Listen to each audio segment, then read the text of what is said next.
Hi, everybody. Hello, hello.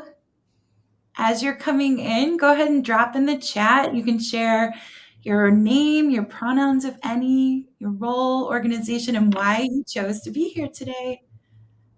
So we've got John and Megan and another Megan already in the chat. Hello.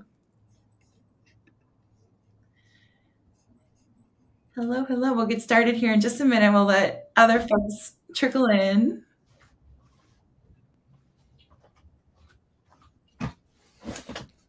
All right.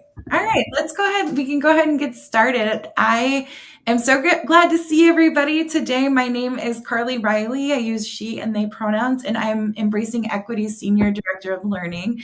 And I'm super excited for this webinar and the chance to introduce you to the Consulting Cuties today. So, the Consulting Cuties is a collaborative strengthening leadership, building advocacy skills, and shifting culture from a queer and trans lens, which is always important, but especially impactful to learn from the Consulting Cuties today on Trans Day of Remembrance. And the whole Embracing Equity team had the pleasure of participating in a training with them this month, which was super edifying and joyful. So, let me go ahead and introduce you to these cuties. So we have Michelle de la Quadra using she and they pronouns, and Michelle is a community organizer and artist born and raised in Los Angeles, California, which is Tongva land, with familial roots in Ecuador and Mexico.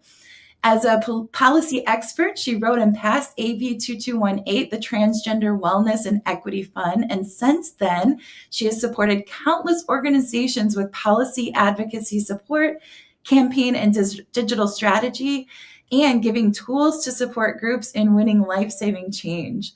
Outside of her policy expertise, they have explored multiple mediums to work toward a better world, such as visual art, music, and building community-led spaces.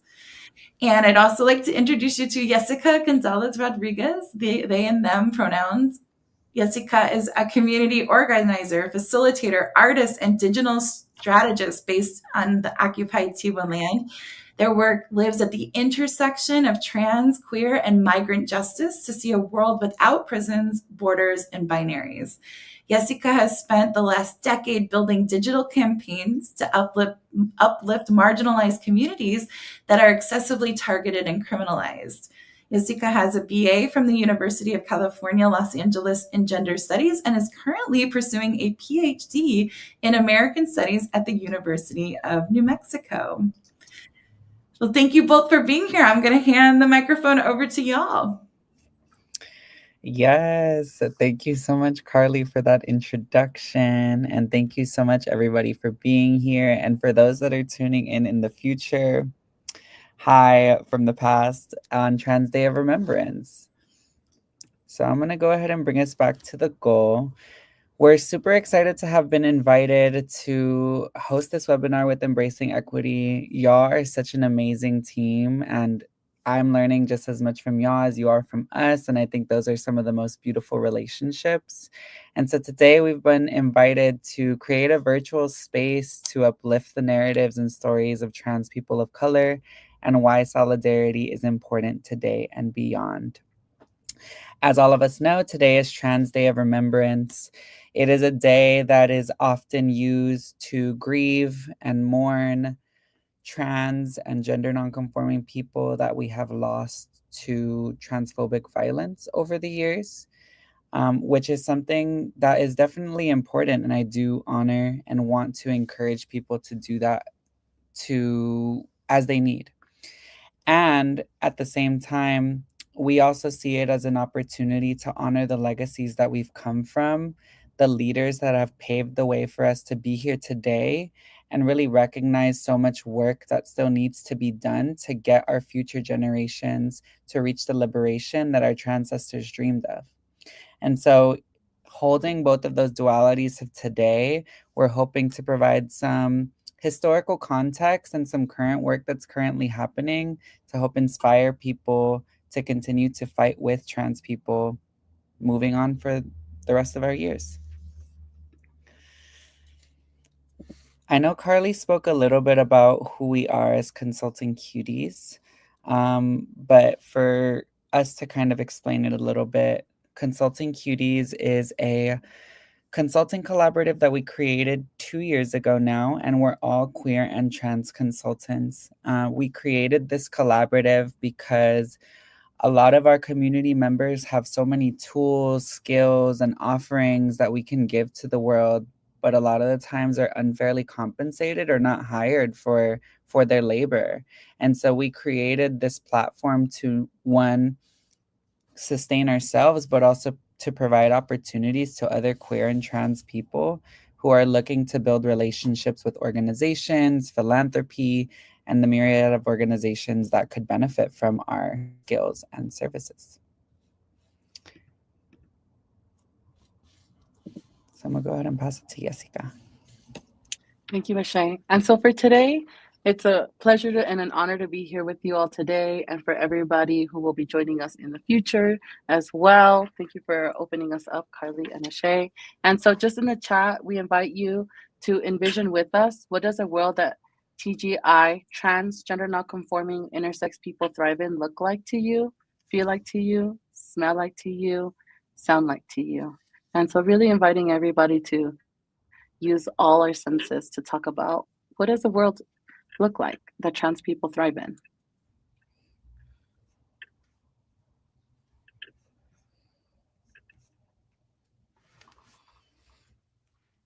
And maybe as some comments are coming in, we can community, and as comments are coming in, we can read them. It feels like floating in the ocean. Yes. Michelle, what does it feel like to you? To me, it feels like us playing at the park, having us sing songs, play our music, eat good food. Yes, and not being having to worry about the world impacting or perceiving us in a specific way and seeing us in our full humanity. A world where we Mhm. don't have to pass or go stealth just to be safe. Thank you, Sean. So if you all want to continue participating, what does a world that TGI people thrive in look like to you, feel like to you, smell like, taste like, and sound like? Feel free to continue adding. Next slide. So we wanted to ground us in kind of that future visioning of what it looks like to create that world, because in some ways we can create that world now, and we also aren't there yet. And so being able to vision and create that future in our own minds allows us to get there. If we can't envision what we want to see the world looking like, then it's hard for us to fight for a world that we want to see. Um, to start, we wanted to do some terminology. There may be some people with varying levels of understanding that are coming into this webinar, so we acknowledge that. I know we have some community members here. There may be some people that aren't community members that are here. And so we wanted to start with just some baseline terminology to get us all on the same page that could help people understand a little bit more about the community and some of the acronyms that exist within our community. So to start, the acronyms that we personally like to use are TGI when we're referring to trans, gender nonconforming, and intersex people. We separate and differentiate between LGBTQ plus and TGI as two acronyms because often when people are including people that are have differing sexual orientations or differing gender identities, they will lump them all together, and that lumping of identities doesn't allow us to talk about the specific issues of those communities that exists within that larger acronym. So if we were saying, you know, we work with the LGBTQ plus community, you could have a lot of people that are maybe lesbian, gay, bisexual that are a part of your membership or team, but maybe you don't have any trans people that are employed for your team or have any trans specific services. So being able to make that specific differentiation is really, really important for us. So LGBTQ plus captures those that identities relate to one sexual or romantic attraction to another person and not one's gender identity, while TGI references It covers a range of identities, including the broad identity terms of trans, gender non-binary, and intersex, and relates to gender identity specifically. We don't learn these types of things in school, so people don't often know the differences between sexual orientation and gender identity. So we like to just start there to get people on the same page. And so for terminology, what is LGBTQ plus, the specific component that we're referring to? L stands for lesbian, G stands for gay, B stands for bisexual, Q stands for queer, and the plus represents other expansive sexual identities. And the reason why we also differentiate it is because as we're talking about solidarity, resilience, and movement buildings, we'll give examples of what it has looked like for there to be specific spaces that center the needs of TGI people.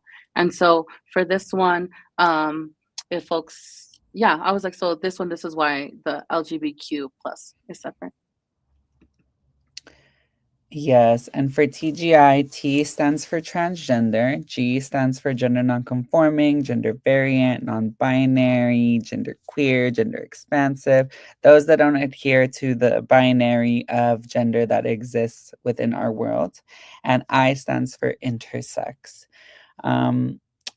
Very quickly, transgender is someone who most commonly understood as someone whose sex assigned at birth differs from their gender identity.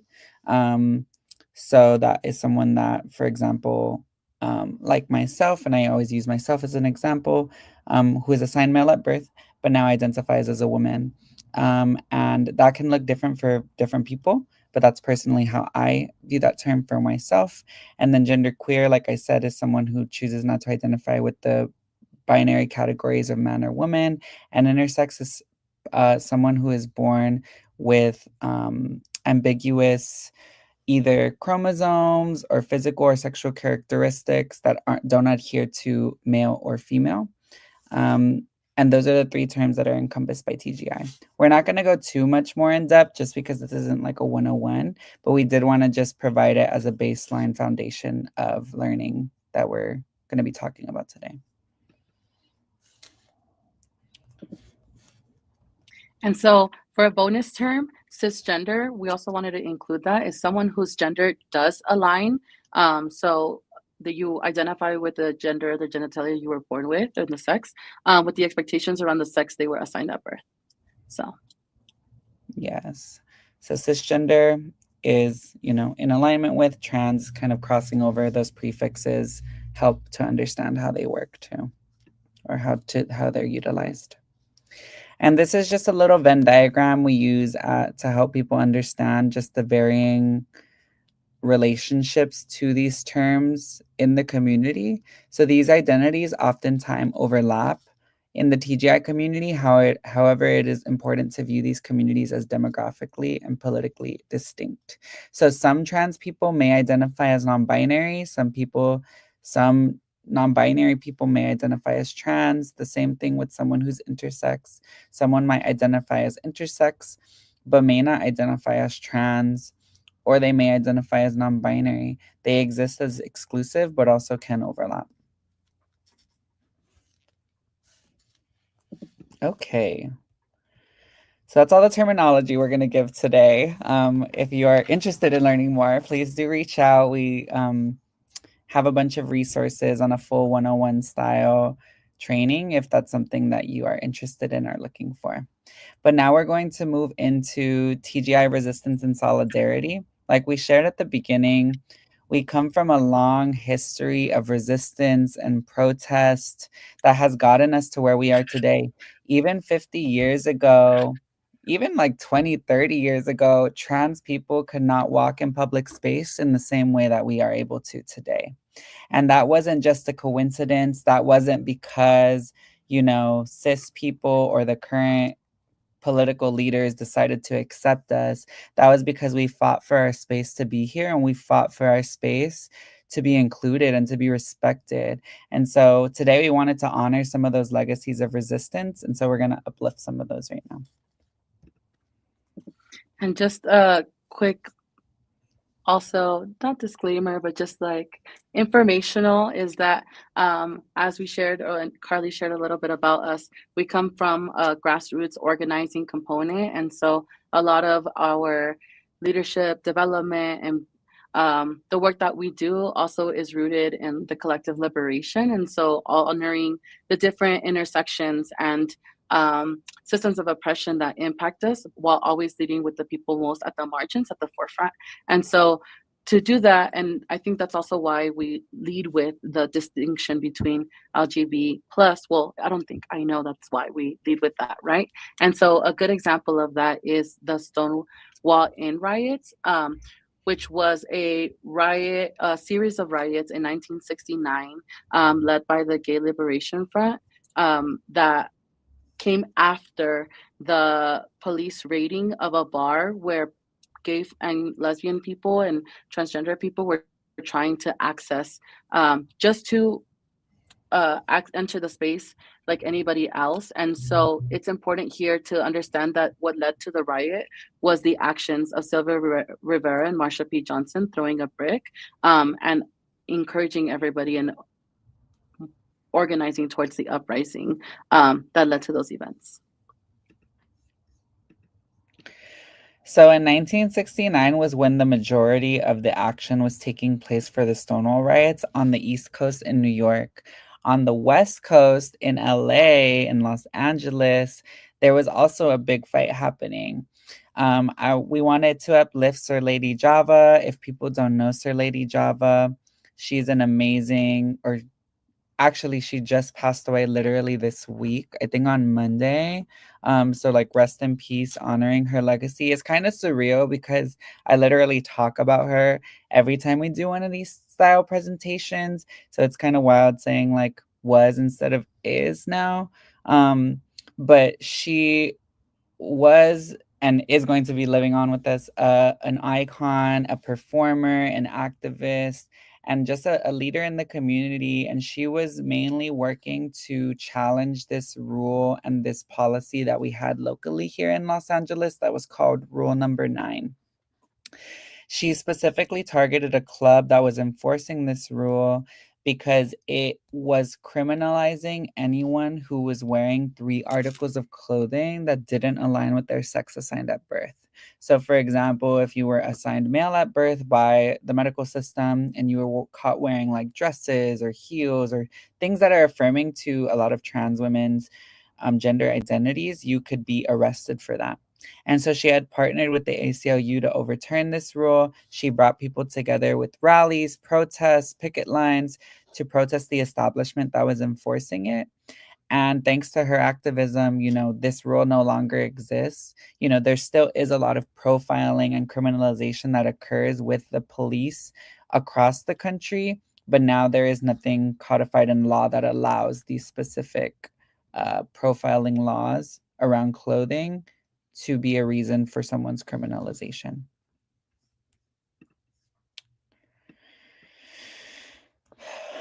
Another one we'd like to highlight was this speech that was given by Sylvia Rivera. She specifically, I don't think we'll be able to play it because the link wasn't working, but I will highlight kind of what she says because I think it's super, super powerful, and I really encourage people to check it out. So the 2 most notable people of the Stonewall riots that we mentioned earlier were Sylvia Rivera and Marsha P. Johnson. Sylvia Rivera was one of the leaders of the Stonewall riots, as well as a leader of this organization that was called STAR. It was called Street Transvestites Action Revolutionaries. Transvestite now is more of an outdated term. A lot of people don't use it. But at the time, that's what they were using to identify themselves. And this was an organization that you could say was more grassroots and providing direct community support to houseless, queer and trans youth, people that were sex workers, people that were really not getting services anywhere else. And so there was a big, big, big gay pride rally that was happening in New York City. Like imagine, LA Pride or like these big pride parades that are happening now in every city. One of those was happening. And she wanted the space to be able to speak and talk about the issues that the trans community was facing while incarcerated, the issues that they were facing when they were getting released. And she was being booed and not given the space to speak or being welcomed or given the platform to uplift what the community was going through. And she talked a lot about how trans people have fought tirelessly to make sure that gay people were able to get married, that gay people were able to get respected. And now that people have reached their level of rights and safety, they're not doing the same for trans people. And so it's just the parallels between the reality in 1973 and the realities of our community now are they're shocking, and they're kind of frighteningly similar. And so what she is experiencing now still happens to our community today and still happens across the country. There are a lot of organizations, big LGBTQ organizations, that don't always prioritize trans people, although we are those that are the most under attack and the most exposed to violence right now. And so this speech really lives on as kind of a reminder that there's still so much work to be done. And yeah, we can't show it because the link isn't working, but really encourage people to check it out. It's on YouTube. At the same, several years later, and I think building off on that of like Sylvia Rivera's legacy of getting booed, right, and talking about the criminalization and her trans sisters getting incarcerated and getting targeted, really recommend you all checking it out. Several years later, Adela Vasquez's legacy and protest continues, and she's specifically talking about in San Francisco trans people being labeled disabled and removed from the workforce. And so, as she's encountering this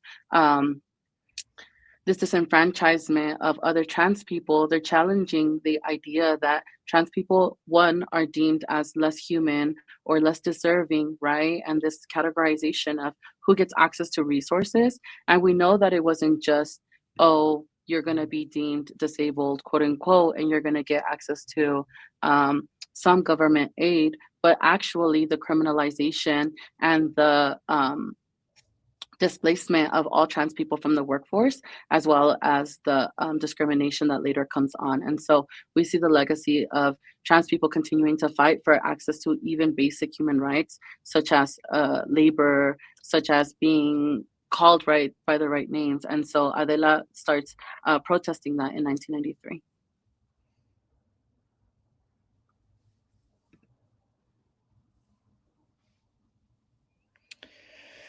So we're moving forward a little bit. 1996 to 2014. This was a big moment for the community that happened. I don't know if people are familiar with the Creating Change conference, but if you are not, it is one of the biggest LGBTQ conferences in the world. It is hosted by the National LGBTQ Plus Task Force. It brings together LGBTQ people from across the country and even from across the world.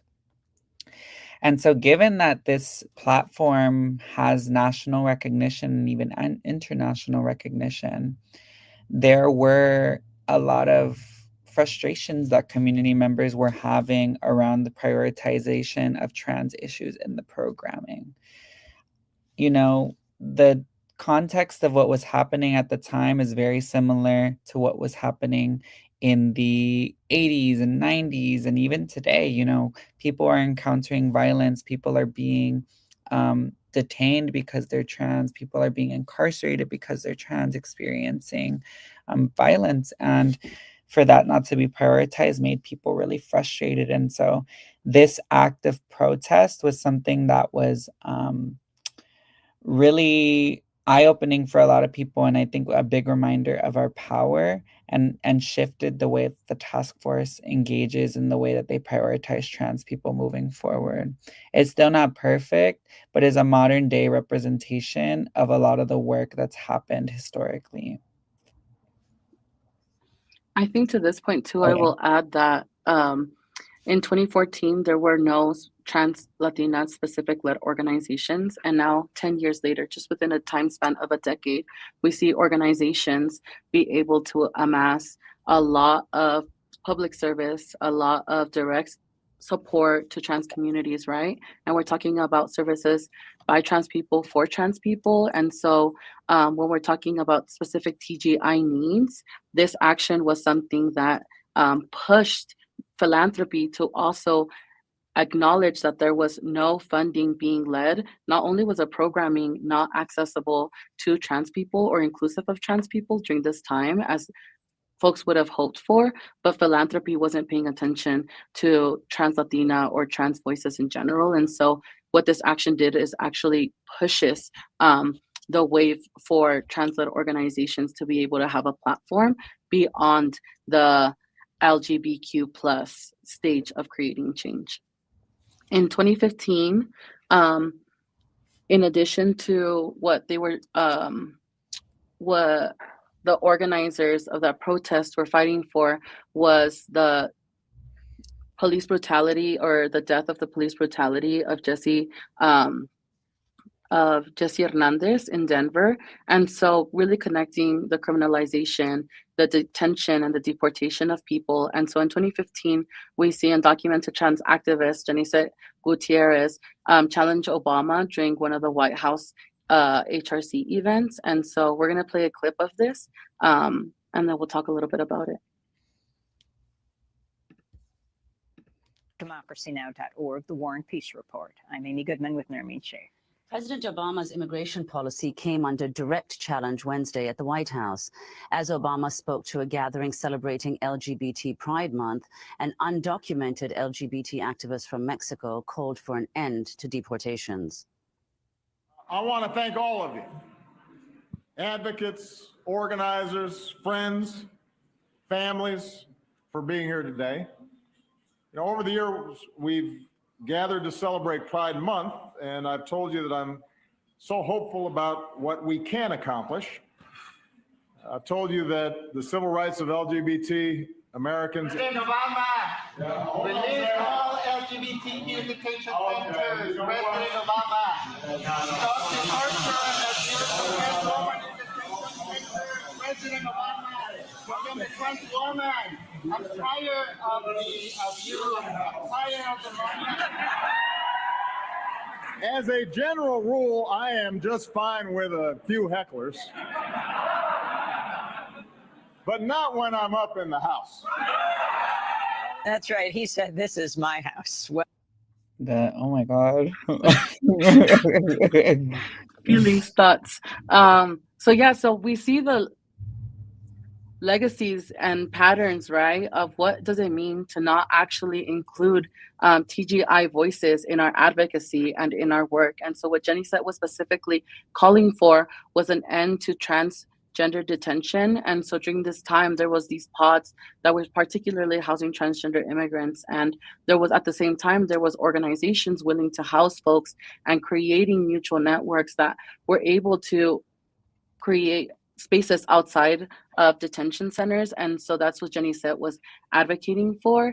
And it's really important to see how not even 50 years later, the same mocking, the same booing, the same humiliation continues with history. And so, yeah, we just are noting those patterns. So fast forward 4 years, another presidential debate. Another presidential election is about to happen in 2020.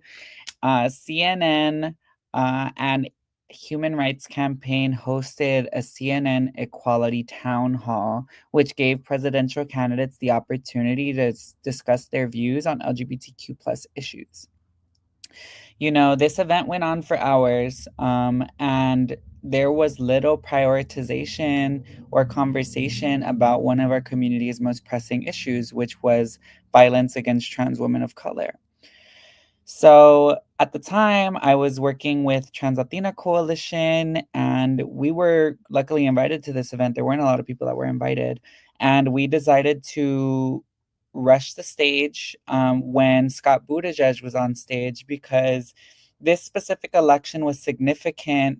One, because for a lot of reasons, like who won that election and everything, but it was specifically significant because it was one of the first times that there was an openly gay candidate that was running for office, who was Scott Buttigieg. And so people had a lot of hope that he would, be able to uplift the issues of our community, that it would change the face of what the presidency could look like. But within, the time that was spent at this debate, it was clear that his identity was only one part of his politics, right? And so we decided to rush the stage. We rushed the stage with 2 trans flags that read, "We are dying, do something." And very similarly to Sylvia Rivera, very similarly to Genesette, we were met with both a significant amount of booing as well as a it was both booing and cheering. And so it was really difficult to discern whether or not the room was in support of us. And within 30 seconds of us on stage, we were forcefully dragged out of the venue. We were told that we should have just been grateful to have been invited, that we have ruined the event. And I think, being able to highlight these patterns is like really significant, because there's a long history of activism and protests like this that still isn't being received, even within our community. And so this was something that happened at the last presidential debate.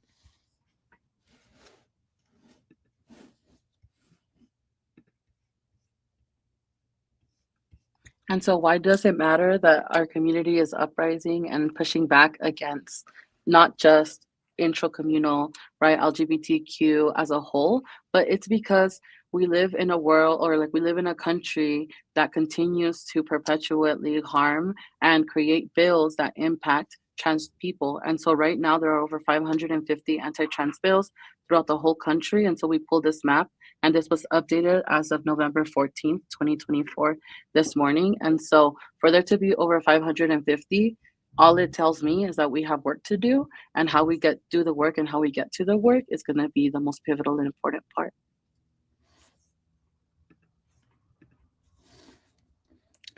So, like we mentioned, we live in the legacy of leaders like Marsha P. Johnson, Sylvia Rivera, and so many other Black, Indigenous, and transgender, gender nonconforming, and intersex people of color. Today, more than any day, every day, but today we really want to honor their legacies as people that have contributed to resistance, and, encourage other people to do the same. I don't think we're telling people, go interrupt the presidential protest, because that's not always realistic for people. But there are small forms of resistance we can make every day that help make the world a safer place, challenging someone in their transphobic views, or challenging someone if they misgender someone, or advocating for us to be included in your work or spaces. You may have students that are trans. There are so many different scenarios that we could be supporting trans people on a day-to-day basis. And we hope that these acts of resistance and these legacies of resistance really inspire people to do the same year-round.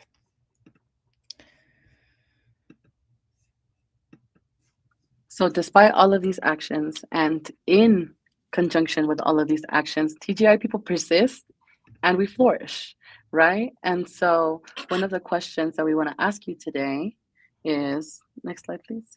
The significance of why is it important to build projects, movement, organizations by us and for us, specifically TGI people, or in conjunction with us, right? And so I'm going to go ahead and drop the question in the chat if you all want to take some time to comment, to chat us in. And then while you all are commenting, we're going to go ahead and go to the next slide. So, given the histories, like I mentioned at the beginning, we're at a very, very different place than we were 50 years ago. Trans people, TGI people, our excellence, our abilities, our existence is being highlighted in different ways that we weren't able to before. We're making strides in advocacy and policy, in healthcare, in our entrepreneurship, our music. We're in film, we're in scholarship, so many different forms of media, in a way that we would have never even imagined. I imagine people in the 70s would have never even imagined, So that's something we definitely do not take lightly. And so we wanted to uplift some current efforts that have happened within the last like 5 years, of our community really persisting and flourishing and supporting one another. To start us off is artist and photographer, non-binary Mami, who's an interdisciplinary artist that really ensures that her work brings to the forefront trans, particularly in Mexico, in Latin America, here in the United States, their legacies to the forefront and their resistance. Next, we wanted to uplift AB 2218, which was mentioned in my bio, which was the Transgender Wellness and Equity Fund. What this bill did was it created a state fund in the Department of Public Health here in California that allocated $13 million to create 5 trans healthcare clinics across the state, in rural areas, in urban areas, and in different places across California. Since its passage in 2021, it's now been able to have been replicated in Chicago and New York, and has created a new way that we can imagine resource allocation in healthcare for trans people. Up next, we have artist and rapper Villano Antillano, who is a baddie all around Puerto Rican, breaking stereotypes and talking about gender in a way that's really mainstream. Yeah, she's Puerto Rican too. That's like a really important thing to mention, that she's Puerto Rican, from Puerto Rico. And you should check out her Tiny Desk. It's so good. So good. And then we have the Disruptors Fellowship, which specifically has a trans and non-binary track for filmmakers for to develop their own film, which is a year-long program. There's the Dream Girl zine that was created a couple years ago, which was specifically a zine uplifting Black trans femmes' visions of what a safer world for Black trans femmes looks like. This was sold, and then all the proceeds were given to the 10 people that were included. I think we still have some, so if you were interested in getting one, you could hit me up.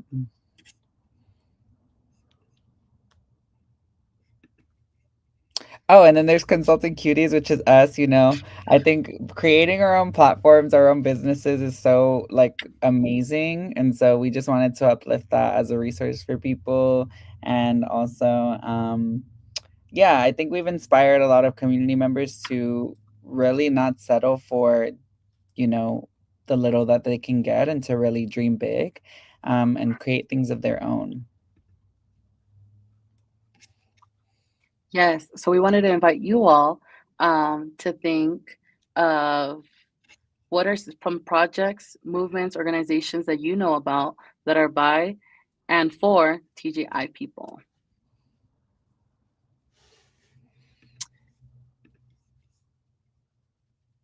And yes, the slides and everything that we compiled will be available. Will live on the Embracing Equity website too, as well as the links.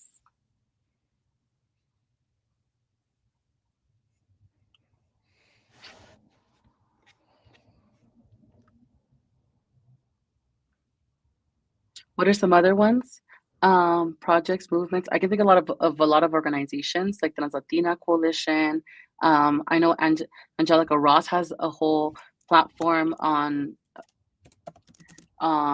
tech that she's like just launched, right? Like we're abundant. Like there's so many different resources that TGI people specifically are creating.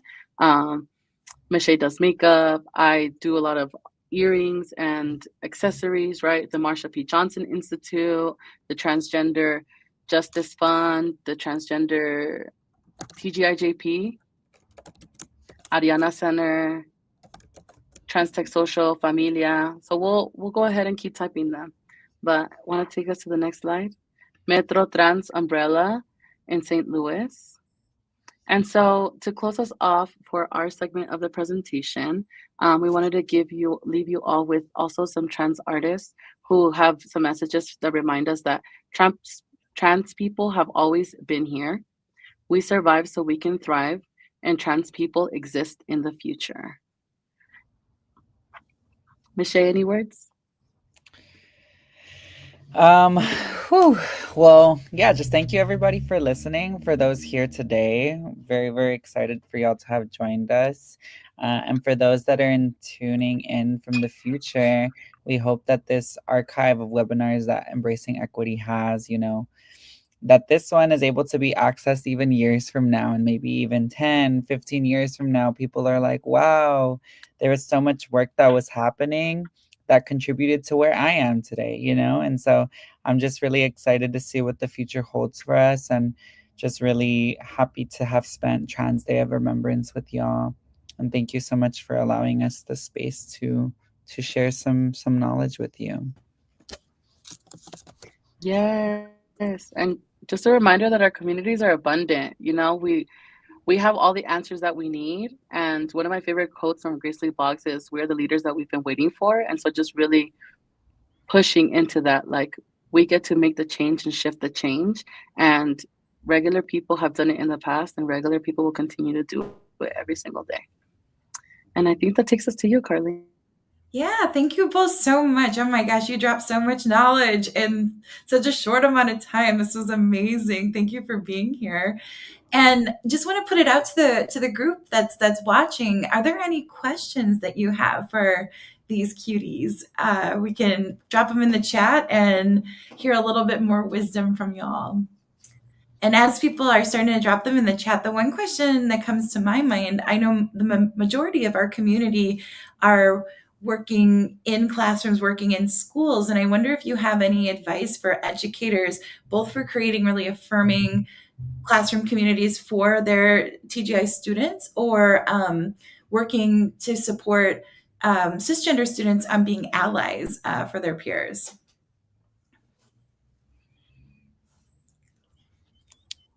Yeah, I recently gave a training to a local arts-based organization that has programming for like after school youth, and they were having some difficulties because they had a couple youth that were starting to play with their gender identities and play with their like pronouns and what names they wanted to be addressed by. And it was really difficult because these students were very expressive in a classroom and in school, but weren't able to do so at home. And so there's a lot of situations where students are spending just as much time, even more, at school than they are at home. So in a way, it is like a second space for people to really explore that.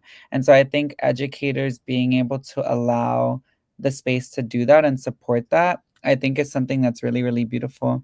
And I think it's a point of tension because, one, we want to allow our students to thrive and be who they are, and at the same time, like, they still do have parents that are like legal guardians many times, and like there can be a lot of legal implications that come with that, of like, if a parent tells you, no, I don't want you to refer to my kid in that way, like, how do you manage that tension? So I think there's a lot of difficult situations that can come up too, but I always remind myself that youth are conscious beings. Youth are people that are able to make their own autonomy. And so if a trans student is wanting to be referred in a certain way or wants to learn about certain things, we should have the ability to offer that to people, whether that be something that's like visible or invisible. Being able to provide support to people despite the age, I think, is really, really important, because I think sometimes, because people are younger, people minimize the level of self-understanding that they have. And so I would say that I bring that up because that's at the forefront of my mind. But I think even just like, pronouns are a good way to maybe normalize that in the school setting. I know that that goes with specific school districts and their like rules. I don't know. I haven't been in school for a long time, so I'm not sure how that works anymore. But even having like artwork, all of those different things, I think, can help create a more affirming environment. Thank you for that, Michelle. Mm-hmm. Do you have anything, Jessica? Yeah, Jessica, do you have any thoughts? No, I think I really appreciate how you framed it around, most of the time youth are in school settings a lot more, right? And for me, what that looks like too is like modeling within ourselves, whether it's identifying our own pronouns and like naming that as a safe space for people to feel comfortable to even be able to identify that. I know even artwork, right, that makes people feel inviting or that makes people feel welcome can also help people or the young people lean into the curiosity and the questions as well within the limitations of the world that we're merging into, right, as well. And so, but I think you did great, Michelle. Mhm. Yeah, and you make me think, Jessica, that we're oftentimes really thinking about diversifying, for example, the books that we have on our shelves in classrooms, and we kind of, in our mind, and in embracing equity, we're really focused on racial justice, but also we need to think about what are the gender and sexuality diversity that can also be brought into the classroom through authors or artists or other groups that we're representing in our curriculum. So that's really great advice. Any other thoughts? One thing I was thinking about is having conversations with young children about our own identities as adults. I think about this as a queer and genderqueer person with lots of nieces and nephews in my life, but thinking about how to have these conversations with really young children. I don't know if you have any tips or ideas about a developmentally appropriate language that would work for our youngest community members.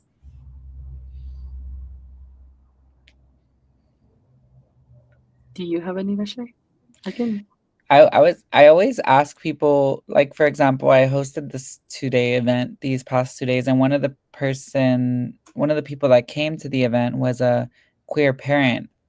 And I always ask people about their experiences raising children because I don't even know. I can't even imagine what that would look like in this world. But something I noticed that she did was that she didn't call the baby, her son or her daughter or anything like that. We would refer to her child as her little, which I thought was really, really cute. And I was like, oh, your little, your baby, which is a genderless way to um, talk about your children.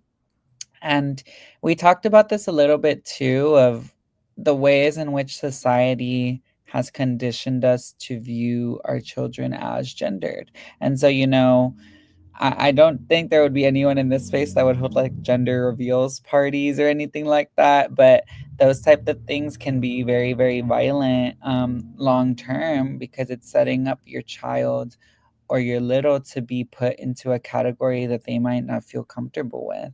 And so thinking about those types of gendered categories when raising a child, I think is something I don't have personal experience with because I've never raised a child, but it's something that I have seen parents do, queer and trans parents do, is, allowing the child the autonomy to explore all the different options that the world offers of expression and not pigeonholing people into certain categories, which creates a more, I feel, liberated and excited child to live in the world. I love that you brought experiences of interacting with other people who have littles. Because for me, I think a lot about my nibblings in like chosen community too, and how they get to experience gender in a very transcending way. Because my close friends get to raise like really liberated kids, right? And then as a reminder that um, it gets reinforced, right? Like we can either again through school systems gender, then those are other areas that genders get reinforced. And so then just a reminder that when we're in relation with that, we also, like I said, we get to model what it means like to have those conversations of being non-binary, of being trans, right, of breaking gender roles and gender stigmas. And so for me that has also been really important. And I've also heard some of my close friends tell their kids that like, hey, this is how society, but if tomorrow you choose to like choose something else, a different gender, then we'll accept you and we'll embrace you. And so I've had like my younger nibblings like really explore it into what that looks like. It's just really appreciative of like building different worlds and different models, and then also holding space for them of like coming back from school, public school, and hearing them being like the normalization of gender, and holding space of like, well, it doesn't have to be like that, we get to experience different things. And so really appreciative radical parenting that gets to build outside of that. um and then I saw question about books. And then a lot of people are dropping them. I really like going to Haymarket and AK Press for a lot of rad grassroots based books that are very accessible. And sometimes they have either sales or they have free downloads for people to be able to access them too. That's great. I love this idea too of finding ways in which we are not assigning gender with the language we're using. So I've heard through Adrienne Marie Brown using the word nibbling instead of niece or nephew, so it's not gendering. I've also, and I think somebody put it in the chat too, is instead of assuming somebody's gender, using they and them pronouns initially until we're able to know what pronouns that person uses themselves. So there's some really great ways that we can just slightly tweak our language to make our environments a little bit more inclusive. Yeah, I wanted to share this too. I'm a part of we all wear many, many different hats. And so Consulting Cuties is a part of many different things. And one of the things that I'm a part of is this coalition called Decrim Sex Work California. And they created one of our members, Sex Workers Outreach Project Los Angeles, Cash Machine, and Sming Sming Books came out with this book that's called Pro Mom. I don't know if you could see it, but it's like a sex worker guide to parenting, and it's very like trans and gender inclusive. And I would encourage people to check that out too. Those are great tips. Great tips. And then I saw a question in the chat that I think would be a really fun one to end on. So, what is bringing you TGI and queer joy in this time? What are ways that you're staying hopeful, positive, nourishing yourselves, especially in this political moment? I can start because I want Michelle to end it, because I know she's gonna top it. For me, I think it's a kinship. Like I said, we live in abundance, and I really I know that as a practice, hope is a discipline, right? Miriam Kaba reminds us that hope is a discipline. And in order for me to be really immersed in this work, I have to believe that we will see liberation within our lifetime, and that we will organize so that we see liberation within our lifetime. And so as the elections were happening, as somebody who's also undocumented and somebody who's like non-binary and is impacted on many intersections, I was just reminded that we've been building a lot of networks of care, of collective embrace in the past few years, whether it's like through business, through like friendships, through chosen family, through kinship, right? And we've been prepping for moments that are pretty similar. And so for me, what's bringing me a lot of joy is we went to a trans mask wedding the weekend of, like, right before the election. And so seeing those pictures pop up brought me a lot of joy. Dancing with my friends brought me a lot of joy. It was Michelle's birthday, and I got to go to LA all this past month. That brought me a lot of joy. And just dancing and being free, and just remembering that as we get to build the world that we want to be in, we get to be human, and we get to be and live in our authentic selves. And the world that TGI, right? The question that we asked at the beginning of like, what does joy and full liberation look like? Like, we get to experience that whenever we want. And those are the networks that we get to build in. And so for me, like seeing my chosen family and like getting to live in that, it's just like, oh, I don't have to wait for that moment to happen. Like, we get to tap into those moments, as if we're pulling from our little toolkit that we're like, all right, now I want to go and tap into this. And I know where it's at because we've been building it. And so, yeah. And then the fact that I get to do this with my best friend, that brings me a lot of joy, right? And that I get to talk about this with you all, that is bringing me a lot of joy right now too. But Michelle, what's bringing you joy? Oh, joy, joy, joy, joy. I think in the last 2 years, I've learned to like focus a lot more on like things that make me happy or make me feel good in a way that I haven't before.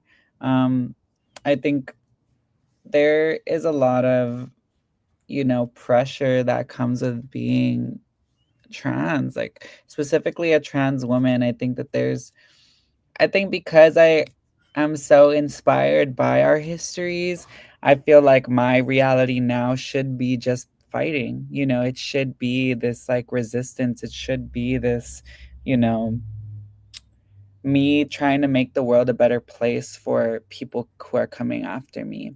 And yes, that is true. And I always will center that. And that can coexist with, taking care of myself and finding happiness. And like Jessica mentioned, yeah, it was my birthday on Friday. And so I had a party and, you know, everybody that came was trans pretty much. And so being able to create that space and have built a community that I know that shows up for me and loves me, I think even within our own community is not easy to do, and I think you're able to create that when you have like a genuine beautiful heart. And it was just a huge reminder of that for me.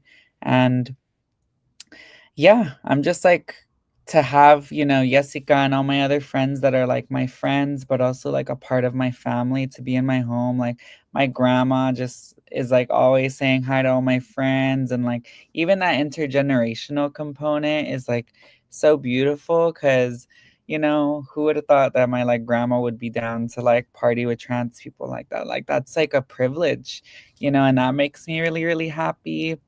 And yeah, just so many things. I'm just so grateful for where the community I'm surrounded by and to welcome people into that community too. That makes me really, really happy.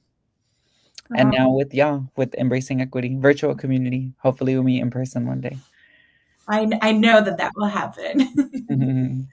Well, thank you two so much for being with us. This was really amazing, and I know it brought me a lot of joy. This is one of my moments of joy in this moment too, is being able to get to know the two of you and get to work with you and introduce you to our beloved community, because community is so important. So just a few things to close us out.